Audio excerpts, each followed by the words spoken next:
Puji Tuhan, selamat malam Bapak Saudara semuanya. Selamat berjumpa kembali malam hari ini dalam online discipleship revival total ministry. Oke, malam hari ini kita akan bersama-sama kembali belajar setelah hampir 10 hari ya. Kita off ya karena kami ada kegiatan mission trip. Jadi kami libur dan malam hari ini baru nih ya untuk melanjutkan materi yang pernah kita bahas, yaitu tentang LB3 atau langit baru, bumi baru. Nah, ya.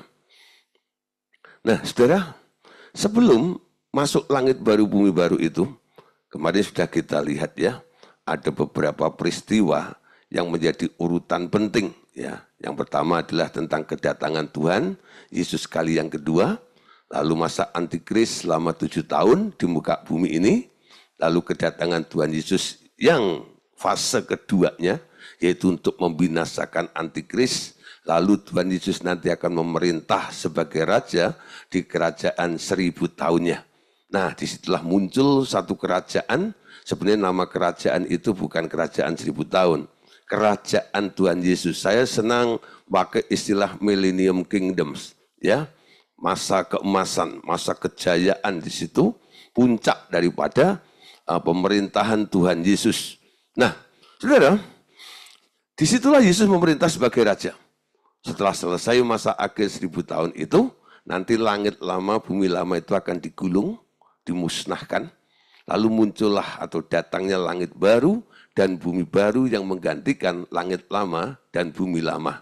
Nah, di sini, di langit lama, bumi lama itu nanti yang menjadi raja bukan Tuhan Yesus, tapi adalah Allah Bapa. Langit lama, bumi lama, kerajaan 1000 tahun, rajanya Tuhan Yesus. Tapi di dalam langit baru, bumi baru, nanti ada satu kota namanya Yerusalem baru. Disitulah yang menjadi penguasa atau rajanya adalah Allah Bapa. Itulah disebut kerajaan Bapa yang akan turun itu. Nah, kenapa mesti ada langit lama, bumi lama? Saudara, kita tahu bahwa langit lama, bumi lama itu adalah sarana untuk persiapan sebenarnya, ya. Untuk apa? Untuk babak berikutnya, di mana setelah seleksi terakhir itu ya dilakukan, maksimalnya batasnya sampai langit baru, sampai kerajaan 1000 tahun itu, nanti lalu dibukalah tahta putih itu ya, pengadilan tahta putih, lah diadili semua bangsa-bangsa, keadilannya sudah ditegakkan, selesai nih masa seleksinya. Nah, dari situlah saudara mulai babak baru dimulai. Nah, malam hari ini saudara kita akan lanjutkan ya, bahwa seperti apa yang kita bahas selanjutnya, kita mau bicara dulu tentang second coming atau kedatangan Kristus kedua kali. Ini kelanjutan dari materi kita. Nah, Allah Bapa bilang begini, aku hendak memberi tahu hal kedatangan anakku yang kedua. Kalau ia datang, akan ada pemisahan antara orang percaya yang siap akan kedatangannya, akan menyongsongnya di udara. Namun, sebagian mereka yang terikat berat dengan hal-hal duniawi, yang mengandalkan kekuatan dirinya sendiri dan tak mau melepaskan diri dari ikatan itu, akan harus mendaki dengan kekuatannya sendiri pula. Artinya, mereka harus mengandalkan kemampuan mereka sendiri untuk mentaati firman-Ku, kata Bapak ya. Seperti sedikit orang-orang yang berhasil lolos pada masa perjanjian lama. Mereka kemudian akan datang kepadaku dan dihakimi menurut perbuatan mereka. Berbeda dengan mereka yang dari awal menyadari ketidakmampuan daging mereka dan merendahkan diri untuk diambil alih oleh Roh Kudus. Dan bekerja sama denganku, mereka akan diadili menurut iman mereka. Saudara, nanti ada 2 tipe pengadilan. Ya, ada orang yang diadili berdasarkan iman mereka karena namanya telah tercatat dalam buku kehidupan. Untuk siapa itu? Untuk orang yang percaya mengaku Yesus sebagai Tuhan dan juru selamat dalam kehidupannya. Tapi di sini sudah bukan hanya mengaku-ngaku. Mengakui artinya Anda harus tunduk, ya. Anda harus mau diatur. Anda harus ada di dalam pemerintahan Tuhan Yesus. Kalau Anda cukup hanya bilang percaya, ya nanti beda nasibnya, saudara. Ya, walaupun Anda bisa mengaku hari ini namamu tercatat dalam buku kehidupan. Tapi saudara, kurangnya penyerahan Anda dan Anda kurang untuk tunduk pada kehendaknya, itu membuat nanti saudara, pertimbangannya ada di hadapan Allah. Apakah Anda akan dihakimi menurut perbuatan atau menurut iman Anda nanti di situ. Nah saudara, sekarang kita tahu bahwa semua pekerjaan orang masing-masing nanti akan diuji oleh api, bukan? Nah, pekerjaan yang mana? Saudara, keselamatan bukan sesuatu yang kita kerjakan. Memang ada ayat mengatakan, kerjakanlah keselamatanmu dengan takut dan gentar. Apa artinya? Mengerjakan keselamatan, takut dan gentar. Bukan berarti kita berupaya, berusaha untuk menjadi selamat. Bukan. Selamat itu adalah grace. Selamat itu adalah anugerah. Ketika engkau percaya, engkau diselamatkan. Amin. Dengan hati orang percaya dibenarkan, dengan mulut orang mengaku diselamatkan. Hatimu percaya, mulutmu mengakui, engkau akan mengalami keselamatan itu. Untuk apa Anda berbuat sesuatu? Nah, setelah Anda diselamatkan, Anda melakukan sesuatu yang disebut kebajikan, yang disebut kebaikan-kebaikan itu. Paulus menulis dalam 1 Korintus pasal 3 ayat 12-15 dikatakan begini. Entahkah orang membangun di atas dasar ini dengan emas, perak, batu permata, kayu, rumput kering atau jerami. Sekali kelak pekerjaan masing-masing orang akan tampak, karena hari Tuhan akan menyatakannya. Sebab hari itu akan tampak dengan api, dan bagaimana pekerjaan masing-masing akan diuji oleh api itu. Jika pekerjaan yang dibangun seorang tahan uji, ia akan mendapat upah. Jika pekerjaannya terbakar, ia akan menderita kerugian. Ia sendiri akan diselamatkan, tetapi seperti dari dalam api. Nah, Bapak Saudara, ini menarik sekali ya. Segala sesuatu yang kita kerjakan setelah kita diselamatkan, kita melakukan sesuatu di dalam Tuhan, nanti pada akhirnya akan diuji dengan api. Nah, untuk apa ujian ini? Untuk melihat semua yang kita lakukan itu motivasinya apa? Karena banyak orang nih, ya saya sebagai hamba Tuhan, mungkin juga rekan-rekan hamba Tuhan yang lainnya. Nah, ketika kami melayani, motivasinya apa? Ada yang melayani untuk sebuah popularitas, ada juga. Ada yang melayani hanya demi income dan sebagainya. Tapi saudara, saya mulai belajar. Saya berkali-kali sudah dididik oleh Tuhan. Sampai akhirnya saya boleh mengerti, dibimbing oleh seorang mentor dan diarahkan dengan tepat. Sampai saya mengerti arti daripada sebuah pelayanan. Ketika saya bergabung dengan mentor kami bilang begini, Gideon, pelayanan adalah sebuah pengabdian. Mengabdi kepada Tuhan. Jadikan dirimu abdi. Abdi itu apa sih? Abdi itu hamba. Ya, hamba. Hamba itu kebanggaannya cuma satu. Jika dia bisa melakukan sesuatu menyenangkan hati tuannya. Caranya gimana? Bukan dengan ide gagasan kita sendiri, apa yang harus kita kerjakan dan apa yang harus kami lakukan. Kita harus tanya sama bos. Ketika kehendak kemauan bos itu menjadi agenda dalam kehidupan kita, dalam pelayanan kita. Bos senang. Tuhan senang. Ya. Nah, ketika Tuhan senang, ada nilainya. Saudara, walaupun Anda melihat mungkin apa yang Anda kerjakan hari ini ada hasilnya. Tapi apa yang ada hasilnya itu belum tentu bernilai di hadapan Tuhan. Kenapa? Yang enggak dikenal oleh Tuhan, yang bukan dari Tuhan, itu nanti enggak dianggap oleh Tuhan. Walaupun Anda sudah capek-capek melakukannya untuk Tuhan. Nah, ngerti ya? Ini bahasanya dikit bulat ya. Anda punya cara, Anda punya keinginan, Anda punya trik, Anda punya punya program dan sebagainya. Anda lakukan untuk siapa? Untuk Tuhan. Tapi programnya siapa? Program saya. Tujuannya apa? Anda berusaha untuk menyenangkan Tuhan dengan apa yang bisa Anda pikirkan. Dengan apa yang bisa Anda ciptakan. Dengan apa yang bisa Anda lakukan. Nah, ada istilah teman-teman saya bilang gini, kita harus mati-matian buat Tuhan. Saya bilang gini, ngapain harus mati-matian? Percaya Yesus, Yesus sudah mati buat saya.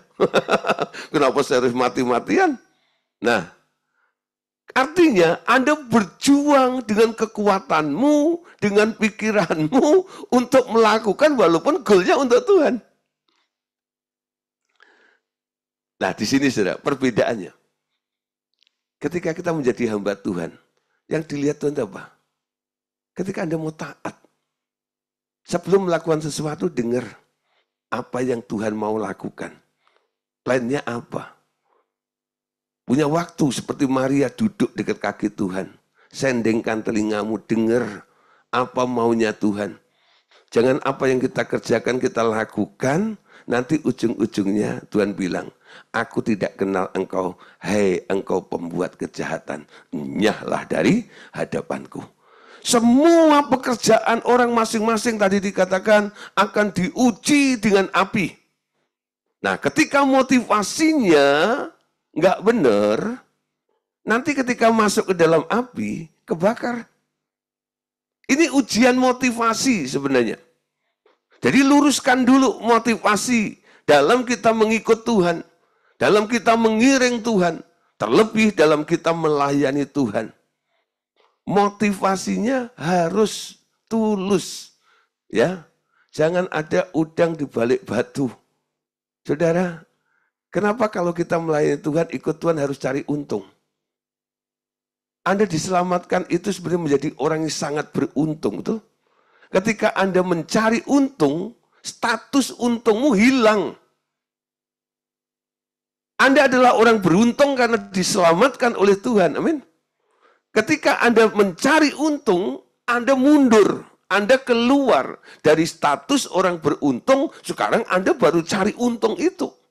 Padahal ketika Anda percaya kepada Tuhan Yesus, untung itu otomatis menjadi bagian dalam kehidupan Anda.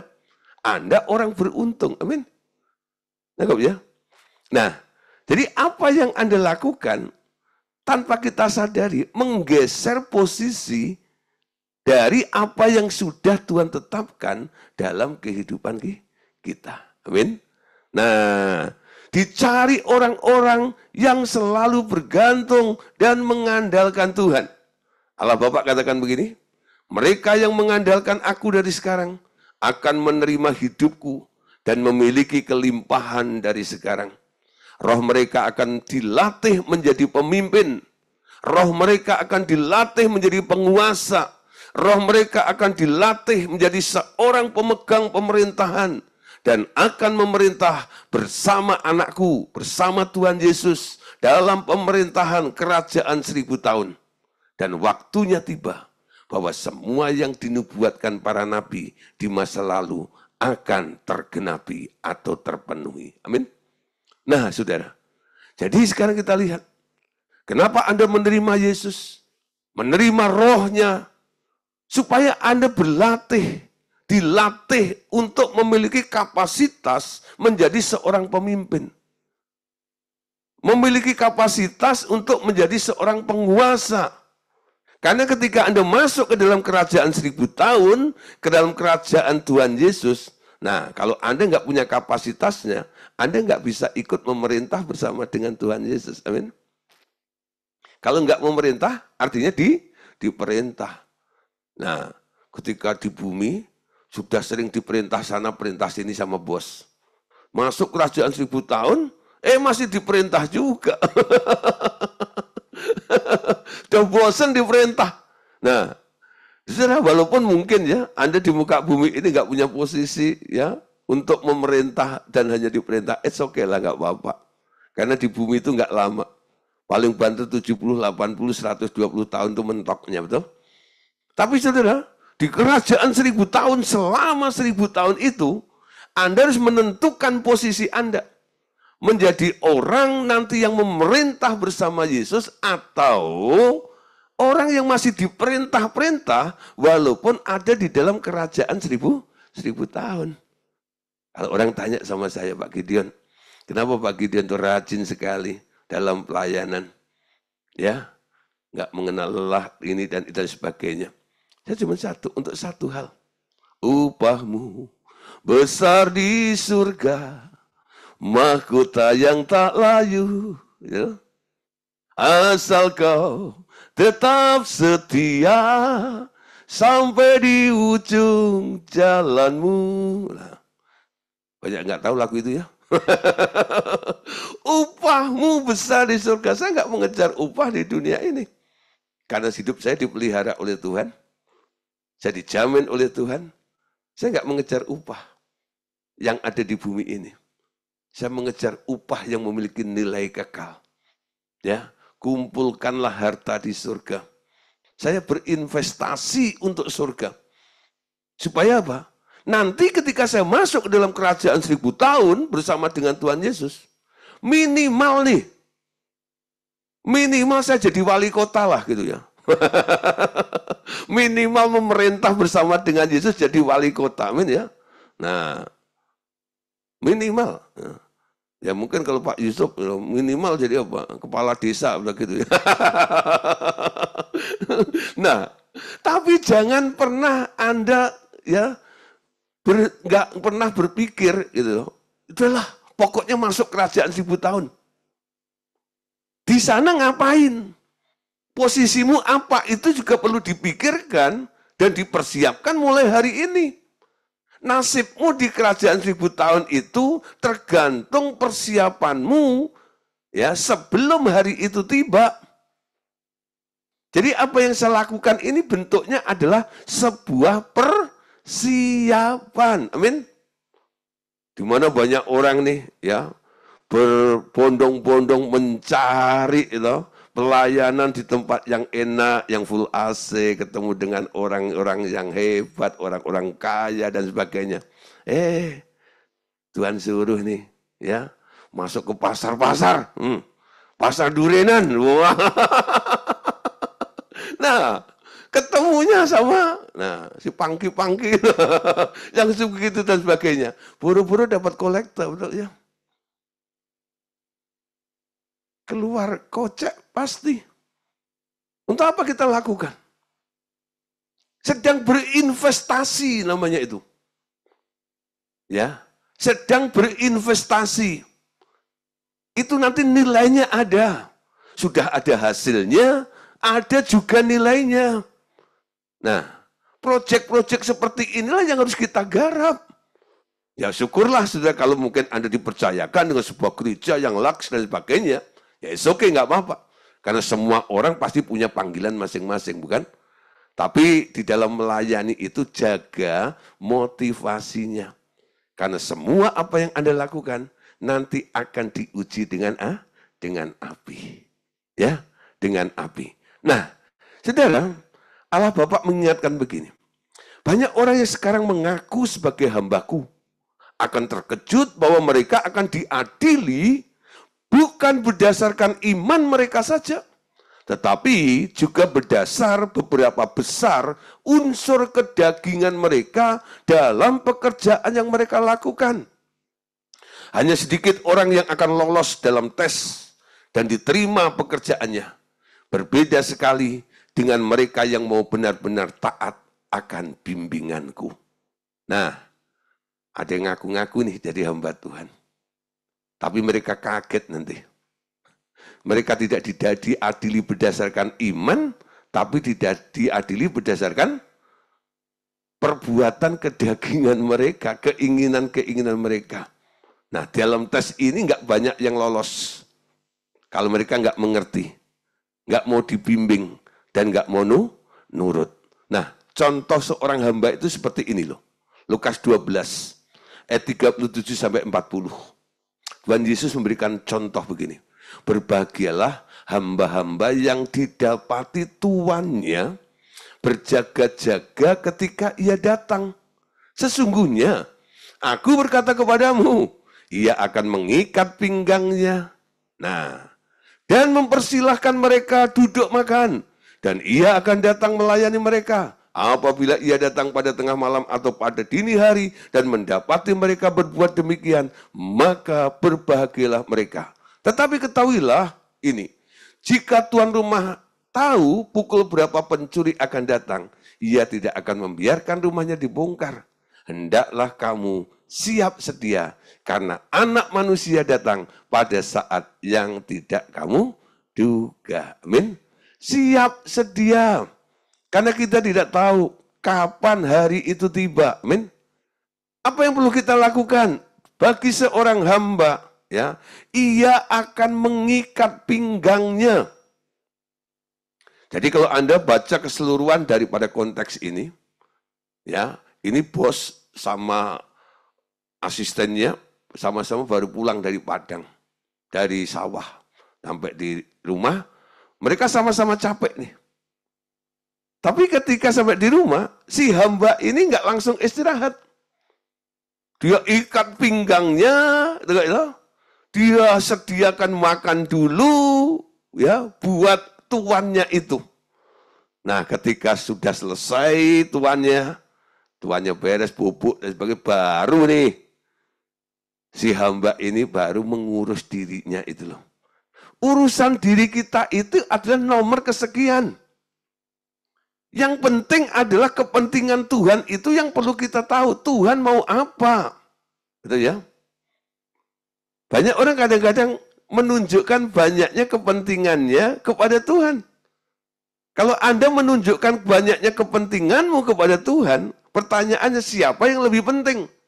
Anda atau Tuhan? Betul? Tuhan gini, Tuhan gini. Wah. Tuhan dipamerin. Banyak kepentingan saya Tuhan. Artinya apa? Anda sedang menganggap Tuhan nggak penting. Anda lah yang penting. Sehingga Tuhan harus memperhatikan Anda. Amin. Kitalah yang harus memperhatikan Tuhan. Itu artinya siap sedia. Kalau Anda nggak melakukan hal seperti ini, hari Tuhan itu tiba, Anda akan kecolongan. Amin. Tapi kalau Anda siap sedia kapan saja, kapanpun Tuhan datang, Anda bilang, ready it or not, Jesus is coming. Aku selalu siap Tuhan. Kalau orang tanya sama saya, Pak Gideon, kapan sih Tuhan itu mau datang? Jawaban saya cuma satu, besok Tuhan datang. Kenapa? Hidup ini sebenarnya satu hari. Yesus ajarkan doa dalam Bapa kami. Berilah kami makanan secukupnya pada hari ini. Hari esok punya kesusahan sendiri. Betul ya? Nah, kalau Anda bisa melewati hari ini, jangan pikirin besok. Besok itu ada urusannya sendiri. Tuhan punya cara sendiri.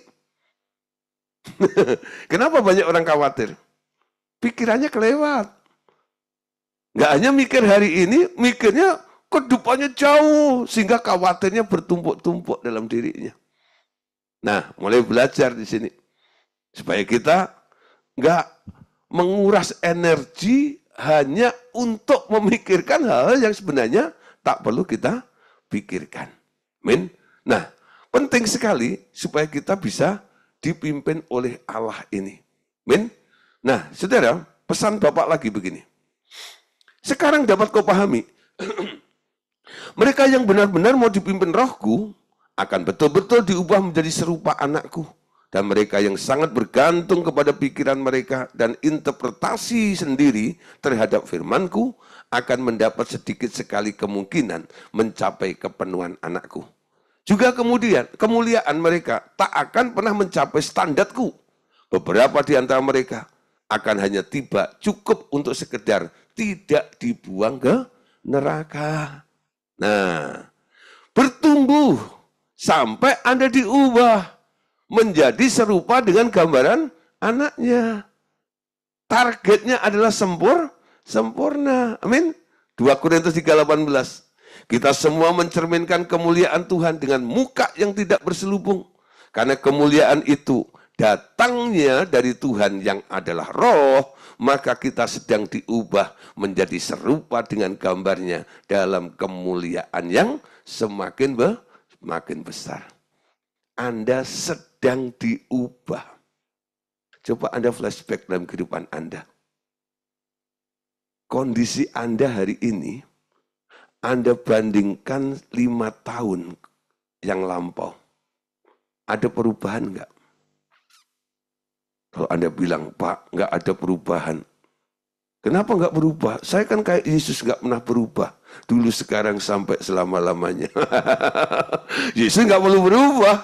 Karena Yesus sudah dijadikan tolak ukur, ya, standarnya.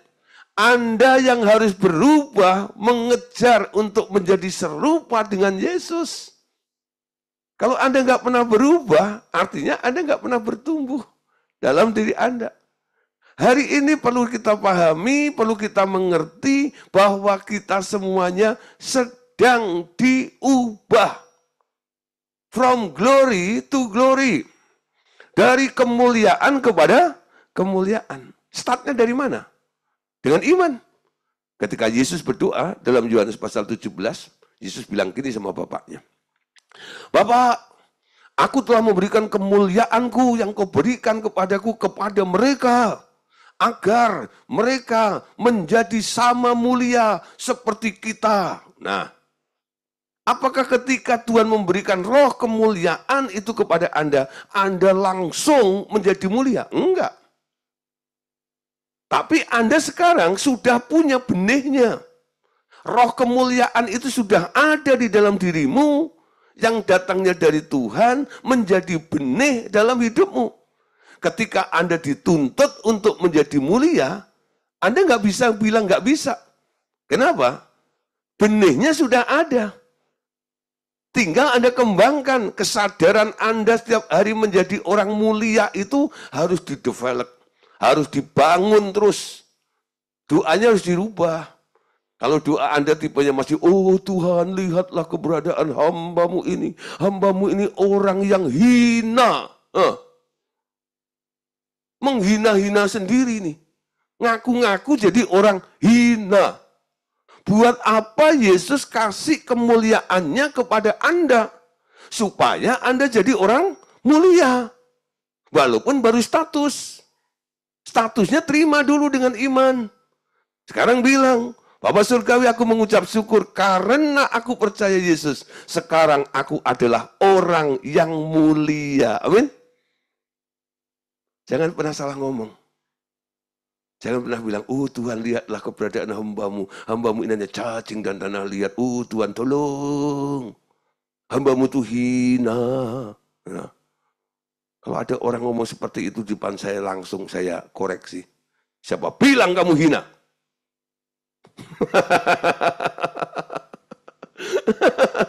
Pelajaran RTM ini memang pelajaran obat cacing ya, kombandrin. Semua yang cacingan di sini harus teang. Kenapa? Saya mengakui apa yang diberikan oleh Tuhan kepada kita. Lebih daripada keadaan kita. Amin. Nah, dengan mulai mengakui menjadi orang mulia, Anda sekarang punya modal. Sedang dibentuk, sedang diarahkan. Kemuliaanmu semakin hari semakin besar dalam hidup Anda. Hari lepas hari Anda akan terus menjadi lebih mulia, lebih mulia, lebih mulia, dan lebih mulia. Nanti semua orang yang melihat Anda akan nyanyi. Kulihat di wajahmu kemuliaan Tuhan. Ku kasihi kau dengan kasih Tuhan. Amin. Nah, coba nanti ya, selesai acara ini semua menghadap cermin. Lihat ya, wajahmu yang ada di cermin itu. Penuh kemuliaan atau penuh dengan kedukaan. Penuh kemuliaan atau penuh dengan kesuraman. Nah, cek. Nanti kalau Anda lihat yang di dalam cermin itu masih suram. Nah, mulai Ya, kenapa aku suram? Aku tidak mau suram. Aku mau aktivasi. Kemuliaan yang diberikan oleh Tuhan dalam diriku ini akan aku terus besarkan. Sampai apa? Benar-benar menjadi orang yang mulia. Nah, kadang-kadang orang terkecoh dengan usia kita ya. Usia hampir 60 tahun ya saya. Kadang orang ketebaknya salah. Dikira saya masih ABG. Nah, kenapa? Nah, karena kemuliaan. Berpikir mulia. Membuat wajah ini ceria. Amin. Awet muda. Amin. Nah, saudara. Apa sih sebenarnya yang dirancang oleh Tuhan dalam kehidupan kita ini? Nah, Tuhan mau muncul sebuah generasi. Ya, atau new generation. Generasi yang baru. Bapak katakan begini, namun sekarang telah bertumbuh banyak orang percaya baru di mana-mana yang menyerong kerajaanku. Nah, niatnya sekarang ya, mereka tidak tunduk pada kelemahannya, tapi mulai menyerbu kerajaan surga. Dan benar-benar telah diubahkan seperti anakku. Mereka telah hadir di seluruh dunia dan menjadi terang kegelapan. Bekerja di bawah tanah dan menghabiskan banyak buah, bersabar dan menanggung banyak tekanan. Mereka tidak pernah membiarkan dirinya dikenal secara umum, namun mereka bekerja lebih keras dan menghasilkan lebih banyak buah daripada mereka-mereka yang menjadi terkenal dan menjadi tokoh masyarakat. Nah, saudara, yang kita kejar bukan popularitas. Ada orang bilang gini sama saya, bro, ya, Gideon, kalau kamu khotbah model-model begini nih, kamu nggak akan terkenal, nggak akan populer, nggak disukai banyak orang. Saya bilang, panggilan saya itu adalah pengajar. Dan Tuhan taruh kebenaran-kebenaran ini. Kalau tidak saya sampaikan, ada sesuatu seperti bara api di dalam hati saya itu, nyeseknya luar biasa. Berapa kali saya coba? Saya khotbah satu kelompok, satu gereja gitu ya. Saya mencoba untuk mengurangi supaya saya bisa diterima, supaya saya nanti diundang kembali. Itu harapan saya nih. Lalu saya coba khotbah enteng-enteng nih. Ya. Nah, ketika selesai khotbah itu, ada sesuatu yang nggak enak seperti ini. Lalu Roh Kudus bilang, kenapa nggak kau sampaikan kebenaran itu? Yang gitu sudah banyak yang nyampein. Kesempatanmu nggak datang 2 kali di tempat itu. Betul, saudara. Walaupun saya sudah kurangin dan saya nggak cerita tentang hal-hal yang prinsip seperti ini, saya banyak bicara tentang hal yang umum, ujung-ujung saya nggak diundang lagi. Ketika saya nggak diundang lagi, senyesalnya luar biasa. Kalau tahu nggak diundang lagi, saya harusnya langsung babat habis saja ya. Sama-sama nggak diundang, betul? Berapa kali Roh Kudus memberikan pelajaran dalam hidup saya ini? Makanya tema-tema yang saya berikan dalam pelayanan, baik dalam mission trip, ya, KKR, seminar-seminar, itu selalu hal yang menantang. Meleset dari target, menjadi sempurna, diubah menjadi serupa Yesus dan sebagainya. Ya, tidak bicara tentang pemulihan-pemulihan. Itu sudah di dalam anugerah Allah dan sudah banyak yang memberitakan itu. Nah, inti daripada kebenaran itu harus ada yang berani memberitakan juga, walaupun ada konsekuensinya. Amin. Jadi saya sudah nggak berpikir cari popularitas, gitu ya. Nggak kenal juga nggak apa-apa lah. Ya, Paulus bilang gini, walaupun nggak dikenal, tapi terkenal juga. Katanya, kata Paulus. Saya terhibur dengan ayatnya Paulus itu saja. Nah, kadang-kadang saya kan banyak cerita ya. Tanpa disadari, beberapa teman, rekan hamba Tuhan kadang-kadang naik sama saya. Kamu kok bisa khotbah di Kejaksaan Agung itu gimana? Yang referensi siapa? Gini kalau nggak tahu. Tak tahu ada telepon. Bapak bisa khotbah di sini? Nah, saya pernah khotbah di Komdak. Ya, mereka juga nanya, kok kamu bisa ke sana? Gimana jalurnya? Saya juga nggak ngerti. Ya, khotbah di perusahaan-perusahaan besar. Dari mana saya kenal? Saya nggak tahu. Ada saja caranya Tuhan untuk mempromosikan saya ketemu dengan mereka itu. Sampai batas, ya beberapa kali ketemu, tugasnya selesai, ya sudah. Tuhan ganti lagi acaranya. Sampai seperti itu. Itu yang disebut, ya, walaupun tidak terkenal, tapi dikenal. Tuhan bawa saya ke pengalaman pelayanan yang orang lain kadang-kadang nggak ada di situ. Ya, nah saudara, itu satu hal yang saya alami berapa kali dalam kehidupan saya. Nah, Allah Bapak bilang begini, menjadi sebuah warning. Peringatkan timmu agar mereka hidup dengan rendah hati. Agar nanti ditinggikan dan tidak menginginkan menjadi tokoh umum atau public figure. Mereka akan menderita lebih banyak sengsara untuk hal-hal yang tidak dikekal daripada yang seharusnya dibanding mereka yang rendah hati. Saudara, orang yang mengejar popularitas itu sebenarnya tersiksa. Dia harus mempertahankan terus supaya eksis ada di situ itu. Itu menguras energi sebenarnya. Tapi ketika engkau menjadi humble, engkau menjadi rendah hati, nah, engkau nggak perlu menguras energi, betul? Anda ada yang gelinding aja, ikut Tuhan aja gitu. Itu nggak perlu menguras energi, so. Nurut sama Tuhan aja. Ya. Nah, mulai belajar. Semua tim yang kami bina, kami bimbing, saya ajar tentang apa?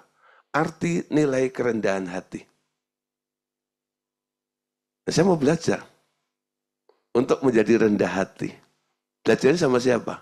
Bukan sama Gideon, sama Tuhan Yesus. Pikulah kuk yang kupasang dan belajarlah kepadaku, karena aku lemah lembut dan rendah hati, maka jiwamu akan mendapat ketenangan. Jangan kejar supaya Anda dikenal menjadi public figure. Kalau Tuhan mau angkat Anda, saatnya itu Anda akan ada di tempat itu. Caranya bagaimana? Macam-macam, saudara.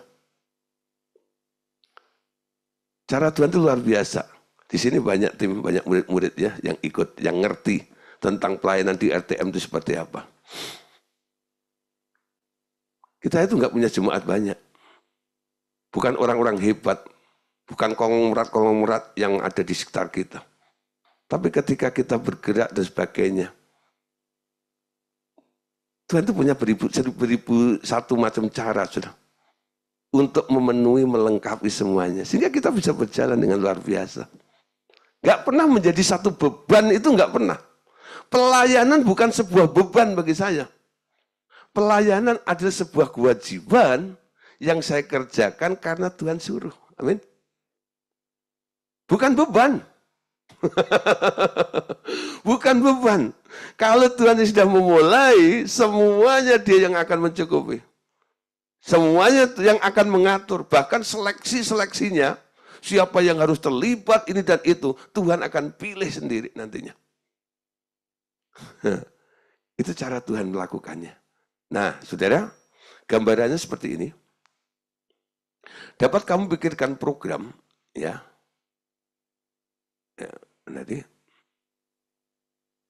Dapat kamu pikirkan program ini sebagai hal yang ekonomis. Keluarkan biaya sedikit mungkin untuk memperoleh lebih banyak hal. Ini sistem ini adalah hukum ekonomi ya. Bayar saja apa yang wajib kau bayar, tapi hemat-hemat untuk tidak membayar hal-hal yang tak perlu. Kemuliaan dunia ini tak ada hubungannya sedikit pun dengan kemuliaan yang di dalam kerajaanku. Nih ya, yang saya headlight kuning nih. Bayar apa yang wajib kau bayar. Tapi hemat untuk tidak membayar hal yang tidak perlu dibayar. Jangan membayar apa yang tidak seharusnya Anda bayar, saudara. Itu adalah pekerjaan yang sia-sia. Kalau harus Anda bayar, bayar. Itu yang kami pikirkan, yang sering kami lakukan. Kalau harus kami bayar, bayar, saudara. Tapi kalau nggak perlu dibayar, jangan membayar apa yang tidak perlu dibayar. Nah, lakukan hal yang tepat seperti apa yang Tuhan kerjakan dalam kehidupan kita. Oke, Matius 5 ayat yang ketiga. Berbahagialah orang yang miskin di hadapan Allah, karena merekalah yang mempunyai kerajaan surga. Apa artinya miskin di hadapan Allah? Miskin di hadapan Allah itu bukan artinya miskin secara finansial. Miskin, ya, merasa nothing, merasa nggak bisa tanpa Tuhan. Jangan merasa Anda bisa. Kalau Anda sudah merasa bisa, Anda nggak perlu ditolong. Sampai Tuhan pun kadang-kadang tidak Anda izinkan untuk menolong Anda. Saya mulai belajar, sudah. Walaupun jam terbang dalam pelayanan itu sudah 30 tahun lebih. Suka dukanya banyak, pengalamannya banyak. Tapi itu tidak membuat saya jadi pede. Wah, saya bisa nih. Saya bisa khotbah. Saya bisa doain orang. Mantan WL nih, nyanyi bisa. Mantan pemusik nih, main musik bisa.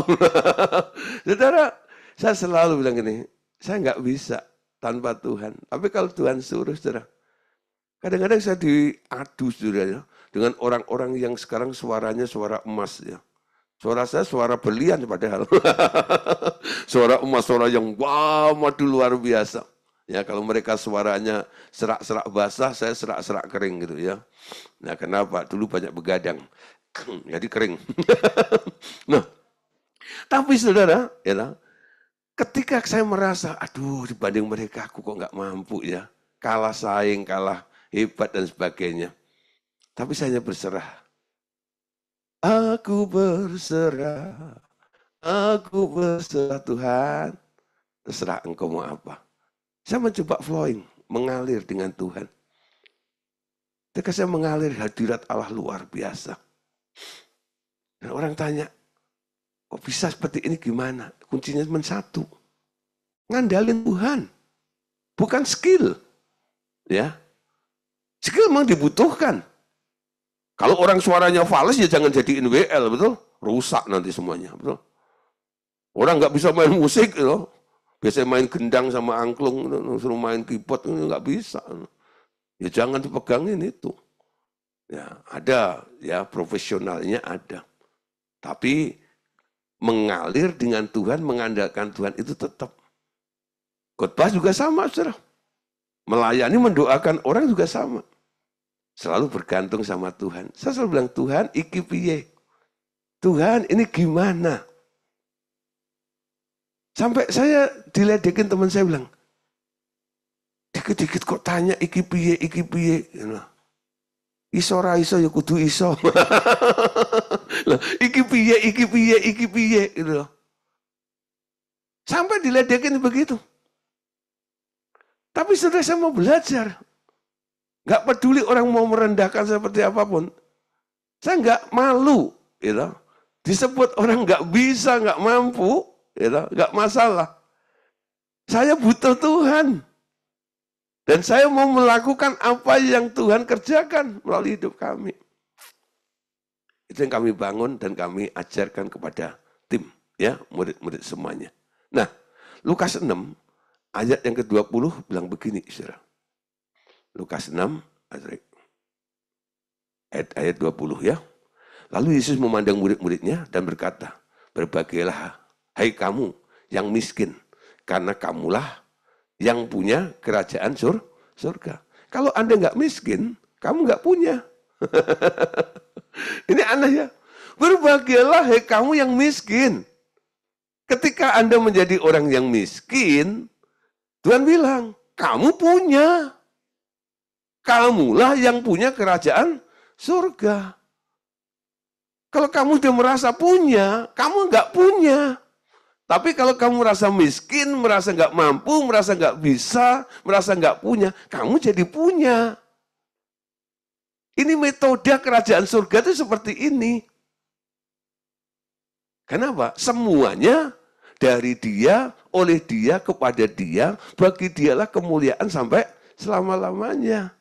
Yang dari Anda nggak laku. Betul? Bukan dari dia, oleh saya, kepada dia, nggak boleh. Atau dari saya, oleh dia, kepada dia, juga nggak bisa. Ayatnya bilang, ya Roma 11 ayat 36 itu, sebab segala sesuatu dari dia, oleh dia, kepada dia.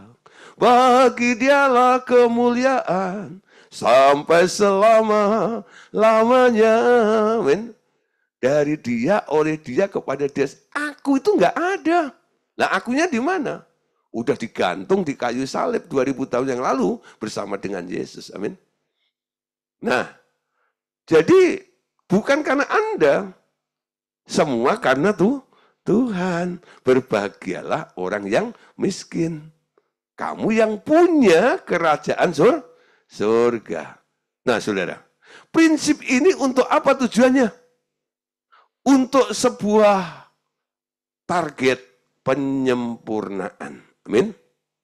Nah, saudara, dalam dunia elektronik atau komputer ya, banyak bugs atau ketidaksempurnaan yang harus dari sekarang dibenahi dan dilenyapkan dari kelemahan manusia kita. Agar dalam kerajaan Allah yang akan datang diperoleh orang-orang yang telah sempurna. Nah, banyak bugs ya atau ketidaksempurnaan yang perlu terus dibersihkan dalam diri kita. Supaya apa? Ketika hari Tuhan itu tiba, kita didapati menjadi sempurna. Amin. Nah, apa yang harus kita lakukan? Jangan bertengkar untuk hal-hal yang tak berharga bagi kerajaanku. Yang akan datang sesedikit mungkin mengerjakan hal-hal yang tak punya nilai kekal. Perbuatlah hal-hal yang menghasilkan nilai-nilai kekal yang bertahan sampai kekekalan. Jangan bertengkar untuk hal-hal yang tak berharga itu. Nah, 1 Korintus 13 ayat 10. Tetapi jika yang sempurna tiba, maka yang tidak sempurna itu akan lenyap. Amin. Nah, 1 Korintus 13 ayat 10 ya. Tetapi jika yang sempurna tiba, maka yang tidak sempurna itu akan lenyap. Targetnya adalah sempurna. 2 Timotius 2, 24-26. Sedangkan seorang hamba Tuhan tidak boleh bertengkar, tetapi harus ramah terhadap semua orang. Ia harus pandai mengajar, sabar, dan dengan lemah lembut dapat menuntun orang yang suka melawan, sebab mungkin Tuhan memberikan kesempatan kepada mereka untuk bertobat dan memimpin mereka sehingga mereka mengenal kebenaran. Dan dengan demikian mereka menjadi sadar kembali karena terlepas dari jerat iblis yang telah mengikat mereka pada kehendaknya. Perhatikan saudara, ini pesan daripada Paulus kepada anak rohaninya namanya Timotius. Timotius, engkau adalah hamba Tuhan. Seorang hamba Tuhan tidak boleh bertengkar. Harus ramah, harus sabar, harus lemah lembut, terlebih dalam menuntun orang. Saudara, kadang-kadang niat kita baik ya, mau menuntun orang. Coba saudara, kalau Anda melayani orang-orang yang brutal seperti itu, awalnya Anda mau mengasihi, ketika dia mulai melawan Anda, berubah nggak? Dari kasih menjadi, halo, kurang ajar. Betul ya? Nah, makanya sebagai hamba Tuhan nggak boleh bertengkar, harus punya roh kelemah lembutan. Kalau enggak saudara, Anda akan terpancing. tujuan Anda melayani itu bisa berubah di tengah jalan. Niat awalnya Anda mau berbuat baik, gara-gara responnya tidak seperti apa yang Anda harapkan, tujuanmu berubah. Mungkin saudara Anda nggak bereaksi kasar sih di depan mereka. Tapi paling tidak saudara, udahlah buat apa melayani dia, tinggalin saja. Ya, nah itu menunjukkan kekalahan Anda. Ada pertengkaran di dalam jiwa Anda. Kalau orang yang masih temperamen, dia bisa melakukan perkelahian, pertengkaran di depan umum sama mereka itu juga. Walaupun mungkin dia pakai ayat-ayat rohani, dalih-dalih, membela kebenaran dan sebagainya, tapi sama aja di hadapan Tuhan. Dianggap bertengkar. Ya, saya pernah saudara ngalami seperti itu. Maksud saya, memang pikiran saya seperti ini. Saya kan menegakkan kebenaran. Jangan ngeyel gini-gini sampai berstikang lahir sama dia ngotot, saya juga ngotot, segala macam gitu. Selesai saudara. Lalu saya berdoa, ketika lagi nyembah-nyembah Tuhan. Lalu merenungkan kebaikan Tuhan. Ketika saya berdiam di hadapan Tuhan, Tuhan koreksi saya. Kenapa engkau begitu? Lalu Tuhan ingatkan kisahnya Musa. Betul ya? Musa itu membela kebenaran. Membela Tuhan. Tapi dia marah. Ketika dia marah, omongannya salah. Ya, nah Musa kena penalti di situ. Nggak boleh masuk ke dalam tanah perjanjian. Lihat boleh, masuk jangan. Nyeselnya luar biasa. Alkitab bilang, Musa itu teledor dengan perkataannya. Karena hatinya panas. Marah terhadap bangsa itu. Membela Tuhan. Sampai kapan kau berbuat begini sama Tuhan? Hei, orang-orang durhaka. Nah, itu dianggap mencoreng kemuliaan Tuhan. Bertengkar. Seorang hamba Tuhan nggak boleh bertengkar. Yakobus pasal 4 ayat yang kedua. Baca sama-sama. Kamu mengingini sesuatu. Ya. Nah, sorry. Titus dulu ya. Titus 3 ayat 2. Janganlah mereka memfitnah, janganlah mereka bertengkar. Hendaklah mereka selalu ramah dan bersikap lemah lembut terhadap semua orang. Amin. Lalu Yakobus 4 ayat yang kedua. Kamu mengingini sesuatu tetapi tidak memperolehnya. Lalu kamu membunuh, kamu iri hati, tetapi kamu tidak mencapai tujuanmu. Lalu kamu bertengkar dan kamu berkelahi. Kamu tidak memperoleh apa-apa karena kamu tidak berdoa. Ya, kamu tidak berdoa. Nah, saudara, nggak boleh bertengkar. Ya, nah, untuk target, untuk janji-janji Tuhan itu, jangan ada kebimbangan, jangan ada keraguan. Apa yang dirancang, yang dijanjikan oleh Tuhan, itu pasti bisa kita genapi bersama dengan Dia. Bapak katakan begini, jangan meragu sedikit pun, karena keraguan bukan datang dariku, tapi datang dari pikiran manusia. Itu adalah buah dari dosa. Sesudah kejatuhan manusia ke dalam dosa, tak ada kuasa di dalam perkataan mereka lagi, dan manusia terbiasa hidup dalam kebimbangan terhadap perkataan mereka sendiri. Namun mereka yang telah ditebus menerima status mereka kembali sebagai orang kudus. Bukan karena apa yang mereka kerjakan, tetapi hanya karena iman mereka kepadaku semata-mata. Perkataan mereka menjadi makin diurapi dan berkuasa. Kebudayaan manusia dipulihkan kembali kepada standar di mana tiap kata punya arti.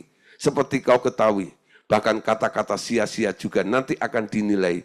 Maka terlebih pula perkataan yang berkuasa juga akan dinilai. Mereka yang tak pernah mempelajari status mereka juga tak akan pernah tahu nilai dari perkataan mereka sendiri dan cenderung mengucapkan kata sia-sia setiap kali. Tapi mereka yang mengerti status mereka akan menaruh nilai yang lebih tinggi kepada tiap perkataan mereka. Bapak katakan, aku adalah Allah yang bekerja melalui perkataanku. Tak ada kesempatan untuk keraguan-raguan. Karena keraguan-raguan cenderung membuang waktu. Mereka yang mencari pertolonganku akan mendapatkan pertolongan tepat pada waktunya. Pemakaian waktu harus sangat efisien kalau ingin memperoleh hasil yang banyak dan berbuah banyak. Nah, saudara, jangan bimbang, jangan ragu. Kenapa orang ragu atau bimbang? Biasanya pikirannya itu lemot. Ya. Nah, orang lemot. Nah, kenapa lemot? Nah, ini biasanya signalnya nyambung, putus nyambung itu. Jadi lemot. Nah, itu kalau di telepon gitu biasanya bunyinya tulalit, tulalit, tulalit. Nah, itu menunjukkan lemot. Saya kalau ketemu orang-orang diajak ngomong kadang-kadang nggak nyambung gitu dan sebagainya. Sampai akhirnya kadang-kadang Roh Kudus memberikan dorongan atau arahannya. Baptis ulang aja. Di restart dari awal katanya. Ya. Didoain pelepasan ini dan itu nggak konek-konek gitu. Kadang-kadang saya bilang, nanti ambil waktu ya, celupin dalam air, tak baptis ulang. Ya, ini bukan berarti menggagalkan atau menolak baptisan dari gereja sebelumnya, enggak. Itu hanya salah satu cara untuk saya menolong orang itu untuk start kembali dari nol. Itu yang saya sebut di restart itu loh. Dimulai ulang dari situ. Kamu sekarang manusia baru, ciptaan baru. Punya cara berpikir yang baru. Lalu saya bimbing mulai naik dan sebagainya. Berapa orang yang doain berkali-kali nggak maju-maju? Ketika saya baptis ulang, lalu saya mulai bimbing lagi, lebih cepat kemajuannya. Amin. Tapi bukan berarti malam hari ini semua lalu nelpon saya, Pak Gideon kapan saya mau dibaptis? Enggak. Enggak, itu saya hanya pilih beberapa orang yang memang perlu saja. Ya. Nah, saya tetap menghormati, menghargai gereja-gereja. Ya, saya tidak mengambil alih bagian gereja-gereja. Tapi itu hanya salah satu cara untuk menolong orang itu saja. Dan di sini para gembala-gembala hamba Tuhan, mohon maaf dan mohon maklum. Karena apa? Hanya spesial kasus seperti ini aja ya. Nah, jadi perlu dicermati. Kalau nggak saya jelaskan seperti ini nanti ada yang salah paham. Ya. Nah, Lukas 24 ayat 25. Lalu berkata kepada mereka, "Hai kamu orang bodoh, betapa lambannya hatimu untuk mempercayai segala sesuatu yang telah dikatakan para nabi." Ada orang-orang yang lamban hatinya, ya. Yesus di tengah mereka, ketemu Yesus tapi nggak ngerti itu tentang Yesus. Roma 14:23. Tetapi siapa saja yang bimbang kalau ia makan, ia telah dihukum. Karena ia tidak melakukannya berdasarkan iman. Segala sesuatu yang tidak berdasarkan iman adalah dosa. Nah, orang bimbang karena kurang iman. Harus ditumbuhkan imannya. Yakobus 1, 5-7. Tetapi apabila di antara kamu ada yang kekurangan hikmat, hendaklah ia memintanya kepada Allah yang memberikan kepada semua orang dengan murah hati dan tidak membangkit-bangkit, maka hal itu akan diberikan kepadanya. Hendaklah ia memintanya dalam iman dan sama sekali jangan bimbang. Sebab orang yang bimbang sama dengan gelombang laut yang diombang-ambingkan kian kemari oleh angin. Orang yang demikian janganlah mengira bahwa ia akan menerima sesuatu dari Tuhan. Amin. Jangan ragu, jangan bimbang. Lukas 24:38. Akan tetapi ia berkata kepada mereka, mengapa kamu terkejut dan apa sebabnya timbul keraguan-raguan di dalam kamu. Ini PR bagi kita. Kenapa timbul keraguan? Apa yang menyebabkan? Amin. Penyebabnya harus diketahui. Kenapa saya ragu akan janji Tuhan, akan plan Tuhan dalam hidup saya? Ya, Markus 11:23. Sesungguhnya aku berkata kepadamu, siapapun yang berkata kepada gunung ini, terangkatlah dan terbuanglah ke dalam laut, asal tidak bimbang hatinya, tetapi percaya bahwa apa yang dikatakannya itu akan terjadi, maka hal itu akan terjadi baginya. Amin. Kuncinya cuma satu, tidak bimbang, tidak ragu. Nah, saudara, kita tahu segala sesuatu di dalam ciptaan ini diciptakan oleh perkataanku, kata Bapak. Amin. Aku memberikan otoritas yang sama kepada anakku untuk melakukan segala sesuatu di bawah otoritasku. Dengan perkataan, bahkan perkataan yang tak terucapkan sekalipun. Setan-setan tunduk, bahkan terlempar dari surga. Perkataan-perkataan itu mempunyai kuasa, bahkan kalau itu diciptakan di dalam hati manusia saja sekalipun. Perhatikan apa yang diucapkan di dalam hati perempuan yang sakit pendarahan 18 tahun. Ia bergerak sesuai dengan ucapan itu dan memperoleh kesembuhan seperti yang dirindukannya. Nah, ini perempuan yang pendarahan 12 tahun sebenarnya, bukan 18 tahun. Matius 9 ayat 21, ini ayatnya. Karena katanya dalam hatinya, asalku jamah saja jubahnya, aku akan sembuh. Imannya. Walaupun nggak diomongin, hanya ada di dalam hati. Tapi itu mampu mengubah kondisinya. Amin. Roma 10, 6, 7. Tetapi kebenaran berdasarkan iman berkata demikian. Jangan katakan di dalam hatimu siapa yang akan naik ke surga, yaitu untuk membawa Kristus turun. Atau siapa yang akan turun ke jurang maut, yaitu untuk membawa Kristus naik dari antara orang mati. Saudara masih ingat ceritanya seorang hamba Tuhan, namanya Smith Wigglesworth, ya, yang ditulis katanya pernah membangkitkan orang mati sampai 14 kali. Dia orang sangat sederhana, tukang ledeng. Tetangganya aja nggak kenal. Ya, nah dulu buta huruf, bisa baca diajarin sama istrinya, Polly namanya. Imannya luar biasa. Itu luar biasa, Smith Wigglesworth itu. Ya, nah kita tahu ya, satu kali Smith itu didatangin oleh seorang yang pengen didoain. Tapi karena dia harus berangkat ke kota lain, orang itu akhirnya beli tiket kereta yang sama, lalu naik di kereta itu, bersebelahan dengan Smith. Selama setengah jam sudah ke stasiun berikutnya, Smith itu ngobrol sama perempuan itu. Apa yang dikatakan? Smith cuma kasih tahu begini, Bu, tahu nggak? Ya, Yesus turun, Yesus naik. Yesus naik, Yesus turun. Yesus turun, Yesus naik, Yesus naik, Yesus turun. Coba saudara kalau Anda nih ya, konseling sama saya setengah jam gitu, lalu saya cuma ngomong, Pak Yusuf, Agus, ya, Yesus naik, Yesus turun. Yesus turun, Yesus naik. Lama-lama Pak Yusuf itu mungkin nanya gini, Pak Gideon, turun di mana? Naik apa? Yesus naik, Yesus turun, Yesus turun, Yesus naik, Yesus naik, Yesus turun. Sampai ke stasiun berikutnya, Smith-nya harus melanjutkan lagi. Orang yang naik itu karena dia hanya beli tiket sampai stasiun berikutnya, dia harus turun. Ketika turun belum didoain sama Smith Wigglesworth. Ketika dia turun, dia renungkan apa yang dikatakan Smith. Kenapa hambanya tadi bilang, Yesus turun, Yesus naik, Yesus naik, Yesus turun. Ketika dia merenungkan, sebuah rema turun. Dia bilang, dia ngerti, kenapa Yesus harus turun. Dan kenapa dia harus naik. Ternyata ikut Yesus itu kayak orang main jungkat-jungkit itu ya. Nah, kadang-kadang dia harus turun, kadang-kadang dia naik. Kenapa Yesus turun? Supaya Anda naik. Dia yang kaya rela menjadi miskin supaya engkau yang miskin menjadi kaya oleh karena kemiskinannya. Betul ya? Nangkep ya?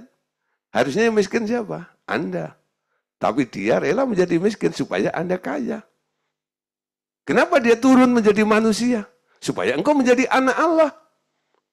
Menerima warisan dari Allah Bapa. Karena statusmu sebagai anak Allah itu yang dilakukan oleh Tuhan dalam kehidupan kita. Ya, nah itu yang harus terus. Jangan katakan, kami harus membawa Kristus itu turun ke sini atau naik ke sana. Faktanya Yesus sudah turun, amin. Kemana? Ke dalam hati Anda. Dia ada di dalam hati Anda. Dia siap untuk menolong Anda. Dia siap untuk mengubah seluruh kehidupan Anda. Amin. Nah, yang dibutuhkan sekarang adalah bagian terakhirnya. Kita harus melakukan tindakan cepat. Amin. Harus melakukan tindakan cepat. Bapak katakan, aku memerlukan para pemimpin yang mampu bertindak dengan cepat dalam peperangan rohani sekarang. Hal itu tak ada hubungannya dengan kemampuan secara jasmani. Siapapun dapat menjadi cepat, tergantung konsentrasi pikiranmu terhadap satu masalah. Yang kumaksud adalah secepat engkau dapat mendengar suaraku, engkau akan cepat bertindak. Dan aku tak pernah membuang waktu. Beberapa orang berpendapat bahwa aku adalah Allah yang lamban, tapi sebenarnya tidak demikian. Tiap orang yang berjalan bersamaku akan merasa damai di hatinya. Aku adalah Allah dari waktu. Aku akan mengatur waktumu juga. Tak seorang pun harus tergesa-gesa atau terlalu lamban. Karena aku akan mengatur waktumu juga. Berjalan selangkah demi selangkah, maka aku turut bekerja dalam segala sesuatu untuk melakukan yang terbaik bagi mereka yang mengasihi aku. Amin.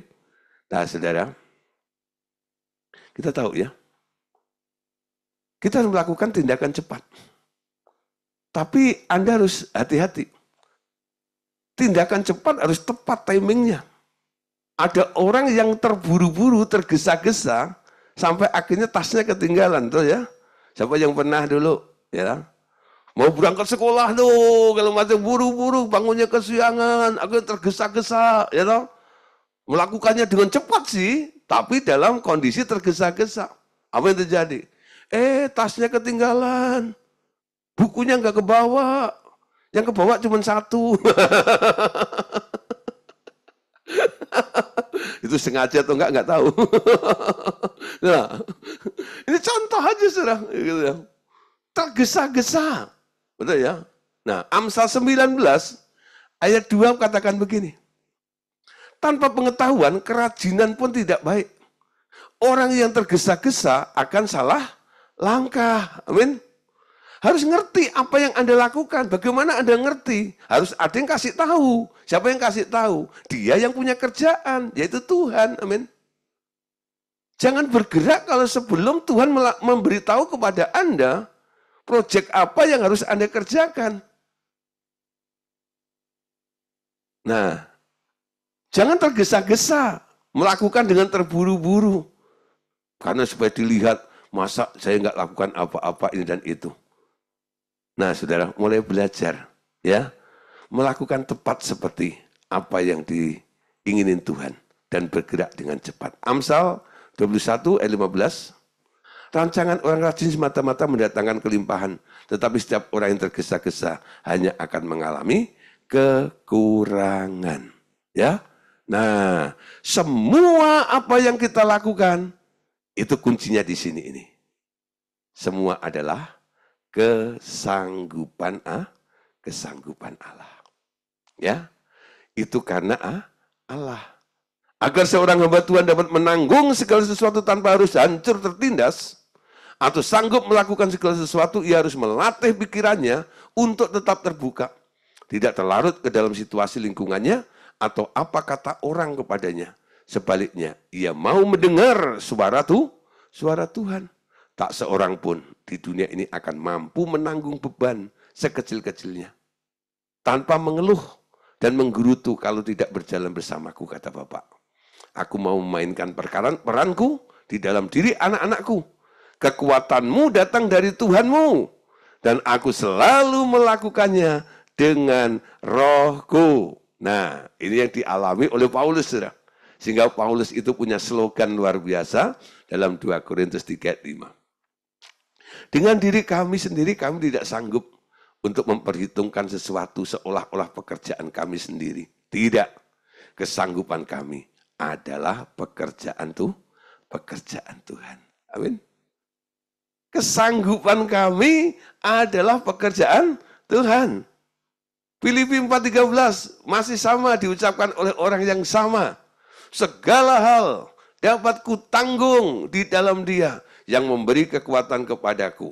Ya, terjemahan TB-nya sedikit ya agak kurang tepat. Kutanggung, ya know? Nah, sebenarnya dipakai kata do it atau ku kerjakan, ku lakukan. Segala hal dapat kulakukan di dalam Dia yang memberi kekuatan kepadaku. Ya, siapa yang nanggung? Yang nanggung Tuhan, bukan Anda. Amin. Bukan Anda tanggung, tapi Anda kerjakan karena Tuhan memberi kekuatan. Beda pengertiannya ya. Yudas 1, 14, 20. Henok keturunan ketujuh dari Adam juga telah bernubuat tentang mereka katanya. Sesungguhnya Tuhan datang dengan beribu-ribu orang kudusnya. Hendak menghakimi semua orang dan menjatuhkan hukuman atas orang-orang bejat. Karena semua perbuatan bejat yang mereka lakukan. Dan karena semua kata-kata nista yang diucapkan oleh orang berdosa yang bejat itu terhadap Tuhan. Akhir zaman sudah banyak orang bejat ya. 16. Mereka itu orang-orang yang menggerutu. Mengeluh tentang nasibnya. Hidup menuruti hawa nafsunya. Tetapi, ya perhatikan, tetapi, jadi, mulut mereka mengeluarkan perkataan-perkataan yang bukan-bukan dan mereka menjilat orang untuk mendapat keuntungan. Tetapi kamu saudara-saudaraku yang terkasih, ingatlah apa yang dahulu telah dikatakan kepada kamu oleh rasul-rasul Tuhan kita, Yesus Kristus 18. Sebab mereka telah mengatakan kepadamu, menjelang akhir zaman akan tampil pengecek-pengecek yang akan hidup menurut hawa nafsu kebejatan mereka. Mereka adalah pemecah belah, manusia duniawi yang tidak memiliki Roh Kudus. Akan tetapi kamu, saudara-saudaraku yang terkasih, bangunlah dirimu sendiri di atas dasar imanmu yang paling suci dan berdoalah dalam Roh Kudus. Ya, nah, Bapak Saudara, puji Tuhan ya.